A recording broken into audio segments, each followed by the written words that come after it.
नमस्कार मित्रों, मैं हूं डॉक्टर हरिनिवास। चैनल से आप परिचित हैं। चैनल का नाम है संस्कृत साहित्य एवं संस्कृति और आप इस समय सुन रहे हैं महाकवि माघ का शिशुपाल वध। प्रथम सर्ग चल रहा है और प्रथम सर्ग में भी रावण के पराक्रमों का वर्णन चल रहा है। हमने अभी तक देवताओं के साथ उसकी जो स्थिति है, देवताओं को कैसे वश में किया है, वो सब चीजें देखी। 65वां श्लोक। तपेन वर्षा सरदा हिमागमो वसंत लक्ष्म्या शिशिरः समेत्य च प्रसून क्लिप्तम ददतः सदर्तवः पुरेस्य वास्तव्य कुटुंबिताम ययौ।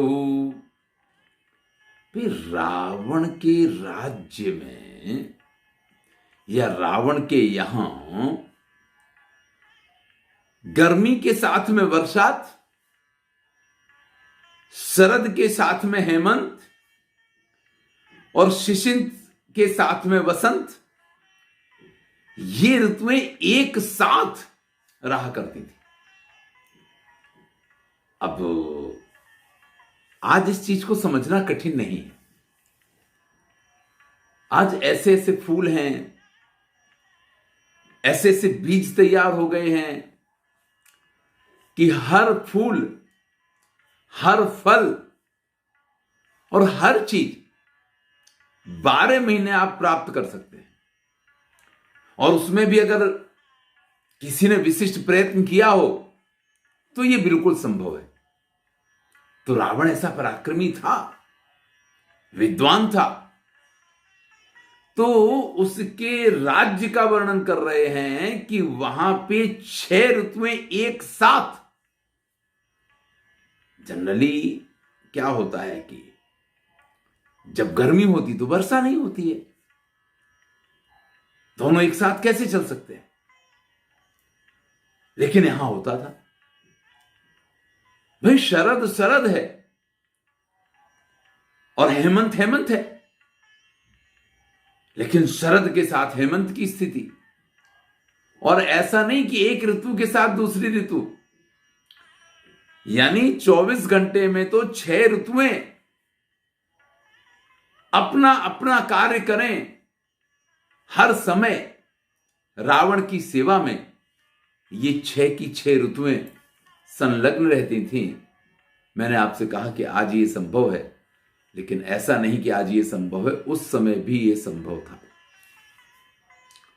उनको जो फूल चाहिए, जो फल चाहिए, तब ये थोड़ी है कि ठंडी है तो आम नहीं खाने को मिलेगा। ठंडी में भी आम मिलेगा।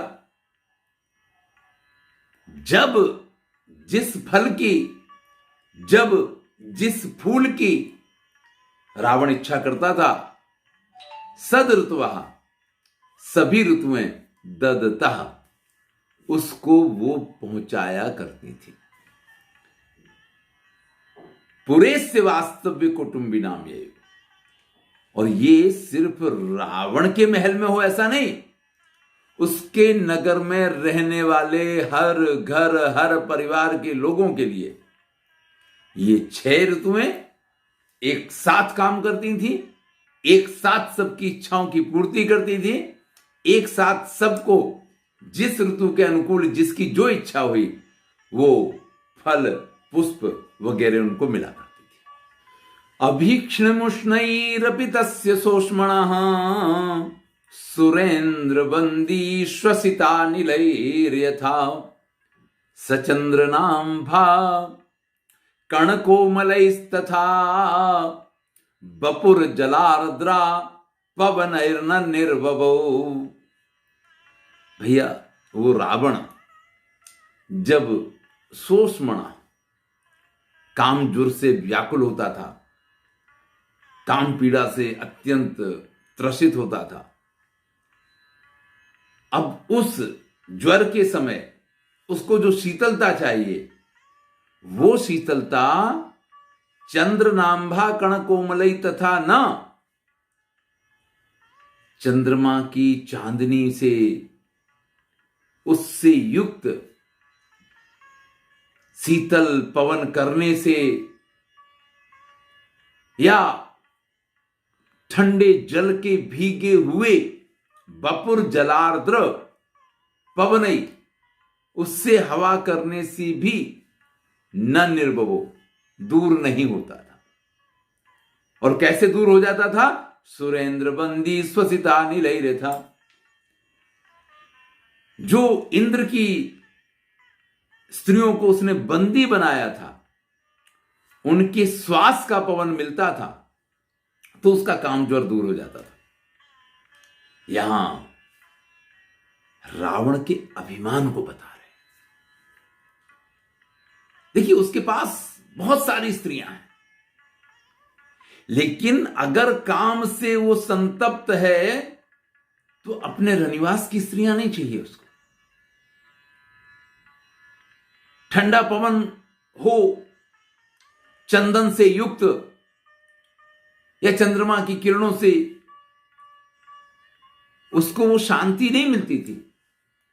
जो शांति उसको सुरेंद्र बंदी, सुरेंद्र यानी इंद्र की बंदी बनाई हुई जो स्त्रियां थी, स्वसिता निलयर, उनके श्वास प्रश्वास जब उसके ऊपर छूटते थे ना, तो उससे जो शांति उसको मिलती थी, उसका कामज्वर जितना उससे दूर होता था, इतना और किसी तरीके से नहीं हुआ करता था। अमानवम जातमजम कुले मनो प्रभाविनम भाविनमंतमात्मनः मुमोच जानन्नपि जानकीं नयः सदाभिमानैक्यधना हिमानिनः। मैंने कहा था कि माघे शंति त्रयो गुणा, बड़ा ही सुंदर श्लोक यहां आया है, जिसमें देखिए कितनी सहजता से और कितने अच्छे ढंग से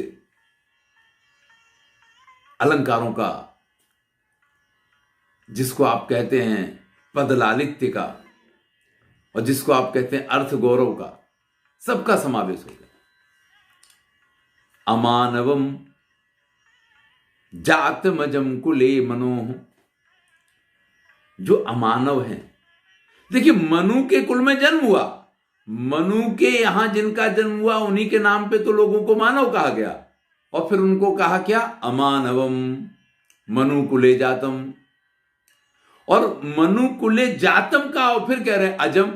अरे भैया, जिसका जन्म हुआ वो अज कैसे हो सकता? अज का तो अर्थ ही होता है जो अजन्मा हो, जिसका जन्म ना हो। तो बड़े अच्छे ढंग से, जहां विरोध नहीं है फिर भी विरोध दिखाई दे, विरोधा सा अविरोधे पी विरोधत्वेन यद वचः, तो बड़ी सुंदर ढंग से यहां विरोध नहीं है और फिर भी इस प्रकार की बात में आपको दिखाई देता है। प्रभाविनम भाविन अंतमात्मना। आप पंक्तियां देखिए, आप शब्द देखिए, पद लालित्य देखिए। मुमोच जानन्नपि जानकीं नया। चलिए पहले श्लोक का अर्थ भी देख लेते हैं, चमत्कार तो बहुत सारे हैं ही हैं। कहते हैं जानन्नपि, जानते हुए भी, क्या? कि आप साधारण मनुष्य नहीं है, आप मानवी नहीं है। स्वयं विष्णु ने मुझे मारने के लिए महाराज मनु के कुल में एक मनुष्य के रूप में जन्म लिया है। आपके इस प्रभाव को अपने अंदर वो अच्छी तरीके से जानता था। भाई रावण विद्वान था, ऐसा वैसा तो था नहीं कि उसको कुछ पता ही नहीं चले, हैं? तो उसको पता तो सब कुछ था, जानते हुए भी उसने जानकी को नहीं छोड़ा। लेकिन तुलसीदास जी को भी लिखना पड़ा। खरदूषण मौसम बलवंता। खरदूषण मेरे जैसे बलवान थे यार, उन्हीं को मारई बिनु भगवंता। भगवान के अलावा कोई उनको मार नहीं सकता। तो अगर ये भगवान हैं तो फिर तो इनसे बैर करना बनता है। तामस तन, क्योंकि मेरा तामसी शरीर है, भक्ति भक्ति तो होने वाली नहीं है, लेकिन इससे शत्रुता हो सकती है। कुछ ये भाव यहां पे भी है कि जानन नपी, वो रावण जानता था कि आप साधारण मनुष्य नहीं हैं, आप मानव नहीं हैं। भले आपने मनु के कुल में जन्म लिया है, आपने जन्म जरूर लिया, लेकिन आप तो अजन्मा हैं। वो आपके उस प्रभाव को अंतमात्मना अपने अंतःकरण में भाविन जानते समझते हुए भी जानकी न मुमुज, उसने जानकी को छोड़ा नहीं, अपने प्राणों की परवाह नहीं की कि आप कल उसको मार दोगे, लेकिन जानकी को उसने छोड़ा नहीं। क्यों नहीं छोड़ा? सदाभिमानैक धनाहिमानिनः, सुंदर अर्थांतरन्यास अलंकार। जो माननीय लोग होते हैं, अभिमान उनका धन होता है, अपने प्राणों की रक्षा के लिए अपना सिर नहीं झुकाते। सिर कटा सकते हैं, लेकिन सिर झुका सकते नहीं। तो हमेशा जो माननीय लोग होते हैं, सदाभिमानैक धना, अभिमान एकमात्र उनका धन होता है। वो अपने स्वाभिमान के लिए कुछ भी कर सकते हैं, अपने प्राणों को छोड़ सकते हैं, लेकिन अपने स्वाभिमान के साथ समझौता नहीं कर सकते हैं। रावण भी ऐसा ही अभिमानी था। एक तरफ उसका अभिमान, इससे पहले श्लोक में भी वर्णन किया था कि उसके काम पीड़ित हृदय को, उस काम ज्वर को अन्य किसी प्रकार से सांत्वना नहीं मिलती थी। किससे मिलती थी? इंद्र की जिन स्त्रियों को उसने बंदी बनाया था, उनके श्वास प्रश्वास से ही, यानी वो जब उसके सन्निकट हो तभी सांत्वना मिलती थी। और फिर वर्णन करते हैं कि अच्छी तरीके से वो जानता था कि आप मनुष्य नहीं हैं, आप तो अजन्मा हैं। भले आपने मनु के कुल में जन्म लिया है, आपके प्रभाव को जानते हुए भी उसने सीता जी को नहीं छोड़ा। क्यों नहीं छोड़ा? क्योंकि भाई माननीय लोग जो होते हैं, वो तो स्वाभिमान के लिए ही जीते हैं। स्मरत्यदो दासरथिर्भवन भवान अमुम वनांतात वनितापहारिणम पयोदिमाविद्य जलाविलम विलंघ लंकाम निकसाहनिष्यति। अब नारद मुनि श्री कृष्ण को याद दिला रहे हैं।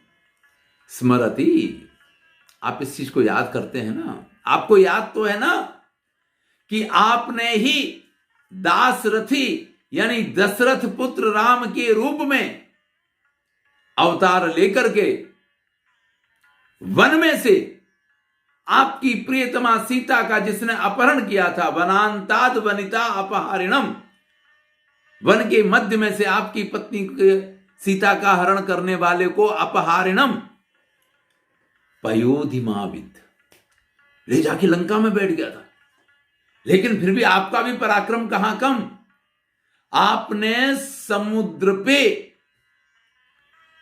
पुल बना करके समुद्र को बांध लिया और लंका तक पहुंच गए, उस समुद्र को पार करके, और वहां जाकर के आपने इसको मारा था। इतना पराक्रमी रावण और उस परम पराक्रमी, परम स्वाभिमानी, अत्यंत विशिष्ट स्वभाव रखने वाले उस रावण को आपने उसी के घर में घुस के और समस्त विपरीत परिस्थितियों को अपने अनुकूल बना करके मारा था। यह आपको याद तो है।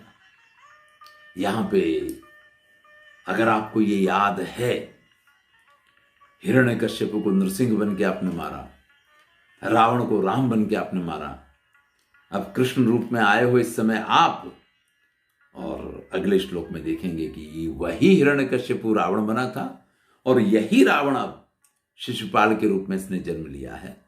तो महाराज अब उसको मारना ये आपकी जवाबदारी है। तो इससे आगे की चर्चा, क्योंकि एक नया प्रसंग शुरू हो जाएगा कि वही रावण किस प्रकार से शिशुपाल के रूप में जन्म लेता है, तो इसको हम अगले वीडियो में देखेंगे।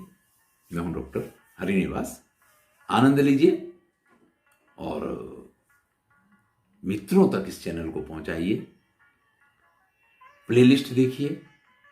जब आप प्लेलिस्ट में जाते हैं तो यहां संस्कृत साहित्य का एक बहुत बड़ा भंडार है। 2000 से अधिक वीडियो हैं जिसमें संपूर्ण वाल्मीकि रामायण है, संपूर्ण महाभारत है, चाणक्य नीति है, विदुर नीति है, श्रीमद् भगवद गीता है, भास के लगभग 13 के 13 रचनाएं हैं, कालिदास की सभी रचनाएं हैं, कुछ विस्तार के साथ, कुछ संक्षेप में, लेकिन यहां इतना साहित्य है कि आपको जो कुछ चाहिए वो सब कुछ यहां उपलब्ध है। खाली प्ले लिस्ट चेक अवश्य करें। धन्यवाद।